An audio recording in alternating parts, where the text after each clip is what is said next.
what she's trying to say is we're not sure how to help the person. Like, what do we do? I mean, he's on drugs, how do we help him, right? You're not sure what to do. Okay, so good.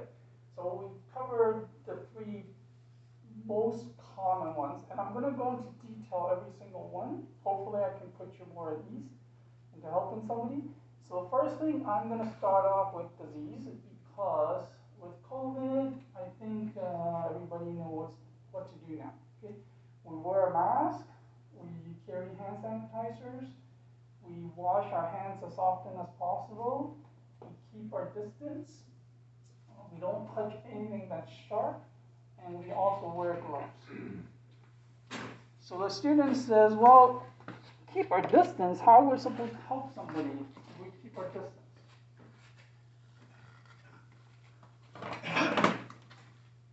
First, know that by you calling 911, you are already helping. Okay? So if you see somebody lying down on the ground, just by you calling 911, you are already helping. And that's actually quite rare. The chance of you actually having to do something to help that person, touch that person and give them CPR, is actually, the percentage is very low. You're just going to call 911 and you're already helping. For me, I carry this on. So if I need to do mouth to mouth on a casualty, I put this on the casualty and I breathe in. Now, sorry, let me finish. Now, is this 100% going to protect me? No. Is it better? Yes. Jerry, you have a question? Yeah. Okay, so let's stand up and let's practice how to help somebody who's choking.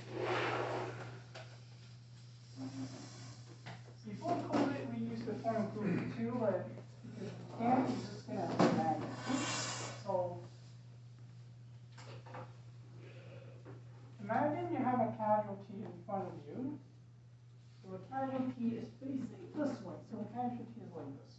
Okay, facing this way. When you hear this sound, encourage the person to cough. Cough it up, cough it up. But as soon as you hear this sound, okay, you must give 5 back blows and 5 abdominal thrusts. So to give 5 back blows, again, imagine a casualty in front of you facing this way. I'm going to put this foot in front of them. Okay, so I want everybody to do that. Just imagine, and you're going to have to step back away from the table. This foot in front of the casualty, this hand on his far shoulder, this hand behind him.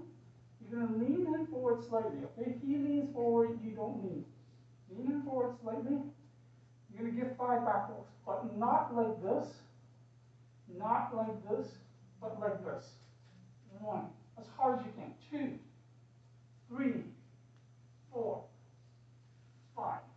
And I cannot overemphasize, as hard as you can, right between the shoulder blades, right here. Okay? You may do a little damage, but he's choking. You have no choice. You have to hit as hard as you can. Okay? Without letting go, you're going to keep holding on to him.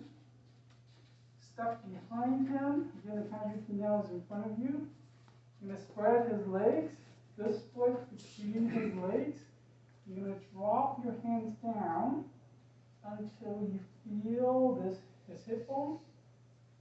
Okay. You're going to come across. You're going to form a fist. The way to form a fist is this thumb and the 4 fingers over it. You have this knuckle. This knuckle against his belly button, this hand on top of the fist. And again, as hard as you can. In and up. 1, 2, 3, 4, 5. Okay? You're going to do damage. You're going to do damage. It doesn't matter. The person cannot breathe. You must do as hard as you can. What the doctors will fix it afterwards. Okay? Do not let go. Again, this foot in confirm the casualty. This hand, far shoulder. This hand, back. Lean him over slightly. 1, 2, 3, 4, 5. As hard as you can. Without letting go. Step behind him. Abdominal thrust.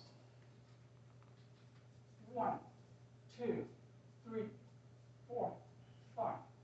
Now the reason why I say do not let go is because it's so important to keep holding on to him. Okay? Because he's not getting air, he's going to drop any minute. If you don't want... Pass out, right? Exactly, exactly. But even more important, if he pass out, he drops down to the ground and you're not holding on to him, he's going to hit his head. Now you're dealing with not just an unconscious choking person, you're dealing with an unconscious person who's choking, also bleeding. So you don't want to be in that situation. Okay? So keep holding on to him. So if he does drop, you're gonna lay him down gently so he doesn't hurt, doesn't bleed. Okay? Doesn't knock his head on the ground and start bleeding. Again, you're gonna keep doing that. Abdominal thrust, back close, abdominal thrust, back close. In 3 minutes, he's gonna drop down to the ground because he's got no air. Okay? So now you're dealing with somebody who is unconscious and choking.